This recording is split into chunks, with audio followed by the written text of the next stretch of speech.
Everyone, I hope आप सब अच्छे होंगे एंड आप सब की प्रिपरेशन काफी अच्छी चल रही होगी। एंड अब हमारे पेपर स्टार्ट हो चुके हैं। सबसे पहले हमारा जो पेपर है वो एसबीआई पीओ का प्री, देन आपका आएगा आईबीपीएस पीओ का प्री, देन आएगा आईबीपीएस क्लर्क का प्री। सो अब पेपर स्टार्ट हो गए हैं तो बैक टू बैक पेपर होते रहेंगे और हमें पता भी नहीं चलेगा कि एक प्री के बाद कब दूसरा प्री आ गया।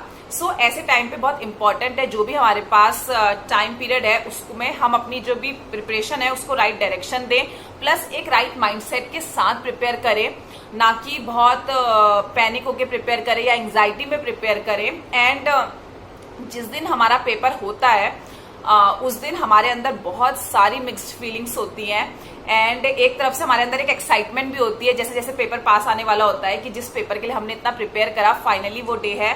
एंड दूसरी तरफ से एंग्जाइटी होती है, थोड़ा सा डर भी लगा रहता है कि व्हाट इफ सिलेक्शन नहीं हो पाया या फिर हमसे पेपर टफ आ गया या हम नहीं कर पाए। सो आई थॉट मैं एक वीडियो बनाऊं कि कौन कौन सी मिस्टेक्स हैं जो हम पेपर वाले दिन अवॉइड कर सकते हैं। जिस दिन हम पेपर देने जा रहे हैं हमें कैसे पेपर देते टाइम मिस्टेक्स को अवॉइड करना है एंड कैसे जो भी हम पेपर दे रहे हैं उस समय हम राइट डायरेक्शन में पेपर दें, राइट माइंडसेट के साथ पेपर दें। तो एक क्विक वीडियो बनाते हैं उस पर एंड डिस्कस करते हैं क्या क्या है। सबसे पहली चीज जो आपको पेपर वाले दिन अवॉइड करनी है वो है, बल्कि पहले भी आपको ये चीज अवॉइड करनी है, जो ये मेरा पहला पॉइंट है कि पहले से अपने एक माइंडसेट को लेके चलना कि पेपर टफ आ सकता है, कि पिछले साल टफ आया था, इस साल वैकेंसी पिछले साल से काफी कम है। इस माइंडसेट के साथ अगर आप पेपर देने जाएंगे तो ऑब्वियस सी बात है आप पहले से एक निगेटिव माइंडसेट के साथ जा रहे हैं। ऑलरेडी पेपर वाले दिन हमको थोड़ा सा डर लगा रहता है कि क्या हम अच्छे से कर पाएंगे, एंड देन अपने अंदर एक ऐसी फीलिंग लेके जाना जिसमें आपने पहले से ही खुद को उस सिलेक्शन रेस से थोड़ा सा दूर कर लिया, क्योंकि आपने पहले ही वो माइंडसेट रख लिया है कि सीट्स तो कम है, हमसे तो हो ही नहीं पाएगा। सो आपको ये लेके नहीं चलना है, आपको एक पॉजिटिव माइंडसेट के साथ जाना है, आपको अपनी प्रिपरेशन पे ट्रस्ट करना है, आपको अपने आप पे ट्रस्ट करना है एंड अपना 100% देना है वहां पे। ये बिल्कुल मत सोचिए कि कितनी सीट्स हैं, और ये मैं अपने एक्सपीरियंस से बता रही हूँ। मैं भी पहले जब मैं स्टार्टिंग में प्रिपरेशन करती थी तो मुझे सीट से थोड़ा बहुत ऐसा लगता था हाँ इतनी वैकेंसी है, पता नहीं होगा या नहीं होगा। बट विद टाइम मैंने अपनी प्रिपरेशन पे ज्यादा फोकस करना स्टार्ट किया। विद टाइम मैंने अपने माइंडसेट को ऐसा प्रिपेयर करा कि मैं इंस्टेड ऑफ फोकसिंग कि कितनी वैकेंसी है या फिर पेपर टफ आएगा, मैं ये देख लूं कि मैंने अपने प्रिपेयर कितना किया है एंड मुझे पेपर में कैसा देना है। सो मैंने हमेशा कोशिश करी उसके बाद से कि मैं पेपर में अपना 100% दूं एंड एक राइट माइंडसेट के साथ जाऊं। और आप भी ये ट्राई करिएगा। सो ये मिस्टेक आप बिल्कुल अवॉइड करिएगा कि पहले से अपने माइंड में कोई परसेप्शन लेके चलना पेपर के लिए, ऐसा मत करिएगा। क्योंकि अगर उसके बाद पेपर ठीक भी आता है तब भी आपके चांसेस हैं कि आपने वो माइंडसेट ले रखा नहीं टफ ही होगा, तो आपके लिए दिक्कत हो जाएगी। ना ही आपको ये परसेप्शन लेके चलना है कि पिछले साल इजी आया था तो इस साल भी इजी आएगा। हो सकता है आपकी शिफ्ट टफ आ जाए या फिर पहली शिफ्ट टफ आई थी, तो कुछ भी नहीं लेके चलना है। सेकंड थिंग जो आपको अवॉइड करनी है अपने पेपर वाले दिन, आपने जैसे सपोज आपकी अगर किसी की पहली शिफ्ट है तब तो अलग बात है, लेकिन अगर किसी की सेम डे सेकंड या थर्ड शिफ्ट है सो अवॉइड करिए उसके एनालिसिस देख के जाने का। क्योंकि आप ऐसा तो नहीं है कि आप एक ही दिन में या एक घंटे में कुछ कर लेंगे अलग सा। अगर आपके बीच में 1 वीक का गैप है मैं समझ सकती हूँ, तब तो आप 1 वीक पहले देख लिए। बट मैं बात करी पेपर वाले दिन की, उस दिन अगर आपकी ही शिफ्ट 4th है और पहले शिफ्ट का पेपर हो चुका है सो अवॉइड करिए उस शिफ्ट की एनालिसिस देखने का। आपने जो प्रिपेयर किया है बस वो करिए। ऐसा तो नहीं कि आप उसी टाइम पे अगर रॉन्ग नंबर सीरीज आई है, कुछ डिफिकल्ट आ गया तो आप 1 या 2 घंटे में उसको ऐसा प्रिपेयर कर लेंगे कि नहीं आएगा, बल्कि आपके माइंड में थोड़ा सा एक निगेटिव पॉइंट्स आ जाते हैं कि नहीं इस साल तो पेपर ऐसा आ रहा है, और फिर हम नॉर्मलाइजेशन का सोचने लगते हैं। पेपर वाला दिन ये नहीं होता सोचने के लिए कि हम क्या नॉर्मलाइजेशन होगा या नहीं होगा, वो हम बाद में सोच लेंगे, पेपर देके आके सोच लेंगे, बहुत इनफ टाइम होगा, एक दिन पूरा दे देंगे उसको सोचने के लिए। बट पेपर वाले दिन इस चीज को अपने माइंड से बिल्कुल हटा दीजिएगा। सो avoid watching analysis video on the day of paper.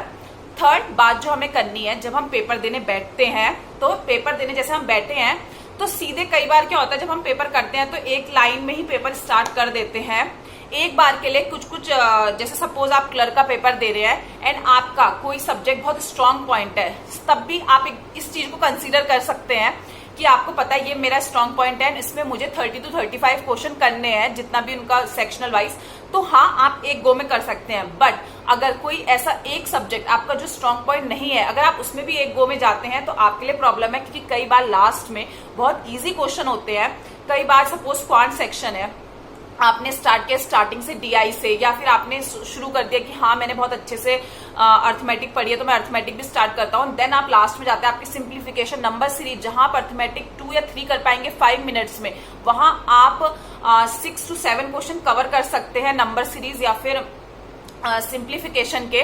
So make sure करिए जब आप पेपर दे रहे हैं इस मिस्टेक को अवॉइड करना कि एक गो में पेपर करने की कोशिश करना। एक बार क्विक फटाफट से एनालिसिस ले लेना कि पेपर कैसा आया है, कैसे क्या क्या क्वेश्चंस हैं। बहुत ज्यादा टाइम नहीं वेस्ट करना उसमें, बट छोटा सा अगर आपको लग रहा है कि यार जैसे सपोज आपने रीजनिंग करा, हो सकता है रीजनिंग किसी के लिए स्ट्रॉन्ग पॉइंट, और कोई लोग रीजनिंग में पजल पहले अवॉइड करते हो, तो स्टार्टिंग में पजल आइए अवॉइड करते चलिए, देख लीजिए उसको वहां पे मार्क कर दीजिए एंड देन आगे जाइए एंड देन उससे करिए। तो इस वे में आपका एक आपको बाद में अगर आपका कोई इजी क्वेश्चन है, एटलीस्ट आप सबसे इजी क्वेश्चन तो नहीं छोड़ेंगे, क्योंकि सी आप उस क्वेश्चन को छोड़ रहे हैं लेकिन कोई ना कोई उस क्वेश्चन को कर रहा है जिसकी वजह से कट ऑफ बढ़ने के चांसेस हो जाते हैं। सो ऐसी मिस्टेक्स हमें नहीं अवॉइड करनी। जो क्वेश्चन सब करें वो क्वेश्चन हमें नहीं छोड़ने हैं, बल्कि जो कि सबसे like simplification number series, specially ऐसे क्वेश्चन, रीजनिंग में इनइक्वालिटी जैसे क्वेश्चन, कई बार इंग्लिश में भी जो कि 1 लाइन के आते हैं पैराजम्बल क्वेश्चन जो कि बहुत ईजी होते हैं, ये क्वेश्चन हमें बिल्कुल बिल्कुल नहीं अब छोड़ने हैं।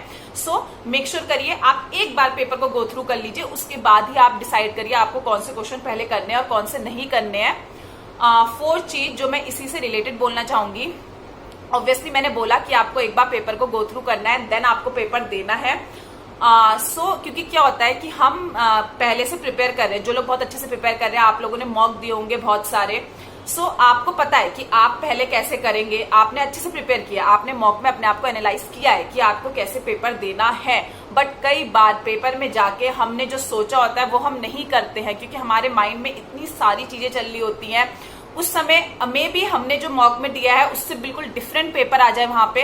सबसे पहली चीज ये चीज माइंड में लेके चलना कि हाँ पेपर डिफरेंट हो सकता है, वहां पे पेपर बिल्कुल डिफरेंट हो सकता है, जो हमने प्रिपेयर किया है उससे बिल्कुल डिफरेंट आ सकता है। एंड देन उसके बाद पेपर को बाय चांस आपने जो मॉक में किया अगर वैसा ही आता है, अगर आप उसी तरह से वहां पे अटेम्प्ट कर पाते हैं, वेल एंड गुड, बट अगर नहीं कर पाते हैं तो पैनिक मत करिएगा एंड पेपर में ये मत सोचेगा कि मैंने मॉक में ये प्रैक्टिस किया था एंड मैं यहाँ पे बिल्कुल अलग कर दे रहा हूँ, एक सेक्शन के बाद आप घबरा जाएं, ऐसा मत करना।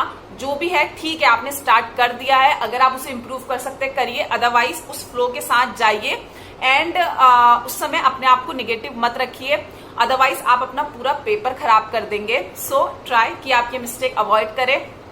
उसके बाद जो मिस्टेक आपको अवॉइड करनी है वो है एक सेक्शन खराब होने की वजह से अपने आप को ये सोच लेना कि पूरा पेपर खराब हो गया, अब नहीं हो पाएगा। बहुत बार ऐसा होता है कि सपोज मेरा रीजनिंग सेक्शन है, मैं अच्छे से करके जा रही हूँ, मैंने सोचा कि मैं इसको सबसे बेस्ट दूंगी, अपना 30 to 35 क्वेश्चंस करूंगी, बट मैं पेपर में सिर्फ 20 to 25 क्वेश्चंस ही कर पाती हूँ। अगर मैं ये सोच लूँ जिस सेक्शन के लिए मैंने सबसे ज्यादा अच्छा सोचा था वही सेक्शन मैं नहीं कर पाई और मैं दूसरा सेक्शन अच्छे से कर लूं तो क्या ही कर पाऊंगी, तो ऐसा नहीं है। आप हो सकता है कि कोई सेक्शन दूसरा इजी हो, ये गलती मैं अपने आईबीपीएस क्लर्क के मेंस में कर चुकी हूँ। तो मैं जब रीजनिंग का पेपर दे रही थी एंड रीजनिंग में मैंने सोचा था मैं काफी अच्छा दूंगी, बट मैं एक पजल में इतना ज्यादा स्टक हो गई कि मेरा पूरा माइंडसेट इतना ज्यादा खराब हो गया। मुझे लगा जब मैं रीजनिंग में ही, वो भी मेंस पे, मैंने जिसमें सबसे ज्यादा अच्छी हूँ, जिसमें मैंने अच्छे से प्रिपेयर किया है, मैं वही मेरा पेपर खराब हो चुका है, मेरी तो कट ऑफ ही क्लियर नहीं हो गया। मैंने अपना पूरा पेपर इतने पैनिक के साथ दिया, मतलब मेरा पूरा मूड खराब हो चुका था पेपर देते टाइम, मेरा बिल्कुल मन नहीं कर रहा था। बट नॉर्मली मैंने प्री में आज तक कभी ऐसा नहीं किया है कि मेरा एक सेक्शन गया तो मैंने दूसरे सेक्शन, बट मैंने मेंस में ऐसा करा है। बट मैं आपको सजेस्ट करूंगी, बहुत लोग के साथ ऐसा प्री में भी होता होगा एक सेक्शन जाने के बाद, तो आप ऐसी गलती मत करिए। हो सकता है वो सेक्शन शायद सबके लिए टफ हो सकता है कि क्या कहते हैं वहां पे आपने जो करा दूसरा सेक्शन इजी हो, वहां पे आप अच्छा स्कोर कर ले। सो गिव अप मत करिए। सी प्री 1 आवर का है एंड पेपर के टाइम में 1 आवर अपने आप को इतना पॉजिटिव रखिए ना, चाहे आपसे पेपर आपका सपोज आपके 2 सेक्शन भी अच्छे नहीं गए जो आपने सोचे हैं, लेकिन आप तीसरे सेक्शन में अच्छा कर ले, इवन तीसरे सेक्शन में अच्छा नहीं जा रहा है तब भी गिव अप नहीं करना है। एटलीस्ट 1 आवर तक आपको जितना हो सके अपना 100% देना है। एंड लास्ट जो मैं मिस्टेक्स आपको बताऊंगी अवॉइड करने के लिए वो यही है कि अगर आप क्वेश्चन में कोई जा रहे हैं, पजल में जा रहे हैं, आपने स्टार्ट भी कर दिए, 2-3 मिनट दे भी दिए और आपको लग रहा है नहीं हो रही, आप स्टक हो रहे हैं, तो उसको लेट गो करिए, आगे बढ़िए पेपर में, क्योंकि एक पजल के चक्कर में आप पूरा पेपर नहीं खराब कर सकते, एक डीआई के चक्कर में आप पूरा पेपर नहीं खराब कर सकते, जैसे कि एक सेक्शन की वजह से आप पूरा पेपर नहीं खराब कर सकते। सेम चीज है, कोई बात नहीं, 2-3 मिनट्स ही गए हैं ना, 2-3 मिनट्स ठीक है। मुझे पता है प्री के पेपर में 2-3 मिनट बहुत इंपॉर्टेंट होते हैं, बट उस समय उस चीज को लेट गो कर दीजिए और आगे बढ़िए, ताकि आपका पेपर बाकी मेन प्री में आपको कट ऑफ निकालना इंपॉर्टेंट है। सो इन छोटी छोटी मिस्टेक्स को अगर आप अवॉइड कर देंगे, जितना भी आपने प्रिपेयर किया है वो आपके लिए एक अच्छी और अच्छा पॉजिटिव इम्पैक्ट लाएगा। क्योंकि कई बार हम प्रिपेयर तो बहुत अच्छे से होते हैं, बट ये छोटी छोटी मिस्टेक्स की वजह से जो कि पेपर देते हैं वो जानते हैं, बाहर आके हम कहते हैं अरे यार मैं इस पजल में अटक गई, या अरे यार मेरे से ये नहीं हुआ, इतना इजी क्वेश्चन और मैंने इतनी प्रैक्टिस करी थी। तो हम जानते हैं, जो लोग ये पेपर दे चुके हैं वो शायद समझ भी पाए कि ऐसी मिस्टेक्स होती हैं। सो ऐसा मत करिए। बाकी इसके अलावा जो भी आप जब प्रैक्टिस करते हैं तो आपको छोटी छोटी मिस्टेक्स अपनी पता चलती होंगी, उसको माइंड में रखिए, उसको लेकर जाइए, पॉजिटिव माइंडसेट के साथ जाइए। एंड एक एडवाइस जो मैं सबसे बोलना चाहूंगी और कहना चाहूंगी, हालांकि वो ऐसी मिस्टेक्स में नहीं आती है बट मेरी तरफ से है, जब भी आप प्री का पेपर देने जाते हैं तो हम थोड़ी देर बैठते हैं, पेपर से पहले हमें थोड़ा टाइम मिलता है, कई बार हम अपने जो भी हमारे अगल बगल होते हैं उनसे बात भी कर लेते हैं। एंड अच्छा है, थोड़ा सा माइंड को वो भी मिलता है। कई लोग को पसंद है थोड़ा बहुत बोलना, कई लोग नहीं करते हैं। बट मैं ये कहना चाहूंगी, अगर आप किसी से बात कर रहे हैं तो ट्राई करिए उसे मोटिवेट करने की। मोटिवेट नहीं भी कर रहे हैं तो जो भी आप बात करें तो नॉर्मल बात करिए, किसी को डिमोटिवेट मत करिए। किसी से कुछ पेपर से रिलेटेड उसके मन में ऐसा डर मत भरिए कि क्योंकि आप हो सकता है आपका माइंड बहुत पॉजिटिव हो, आपका माइंड स्ट्रांग माइंड हो, बट हर पर्सन डिफरेंट होता है, उसका माइंडसेट डिफरेंट होता है। आप नहीं जानते कि वो कब से प्रिपेयर कर रहा है, आप नहीं जानते जो उसने प्रिपरेशन करी है उसके घर का माहौल कैसा है, वो कैसी सिचुएशन से आ रहा है, उसका माइंडसेट। कई बार हमें बाहर से चीजें बहुत डिफरेंट दिखती है एंड अंदर जिस फीलिंग से इंसान जा रहा होता है वो बहुत डिफरेंट होती है। अगर आप लोग प्रिपेयर कर रहे होंगे आपको भी पता होगा, जब मैं गई थी मुझे भी पता है कि कई बार हम बाहर से बहुत हम सबसे हंस के बात करेंगे बट अंदर ही एक डर चल रहा होता है, यार पता नहीं सिलेक्शन होगा नहीं होगा, पता नहीं अगले बार। तो किसी के लिए ये लास्ट मौका हो सकता है, किसी के लिए कुछ भी हो सकता है। सो ट्राई करिए दूसरे से अच्छे से बात करने का, हंस के बात करने का, इंस्टेड की उसको कंपटीशन से सब जानते हैं, वो भी इतने टाइम से अगर कंपटीशन दे रहा है, अगर पहली बार भी कोई आ रहा है तब भी उसे भी पता, अगर वो इस कंपटीशन में आया है तो धीरे धीरे उसे समझ आ जाएगा कि कंपटीशन टफ है। बट हम क्यों किसी को अननेसेसरी उस समय पेपर से पहले ये चीज बताएं कि कंपटीशन बहुत टफ है, यार सिलेक्शन होना बहुत मुश्किल है, ये है। At least try to motivate others. और अगर आप किसी को पॉजिटिव नहीं कर सकते, डोंट ट्राई कि दूसरा निगेटिव हो।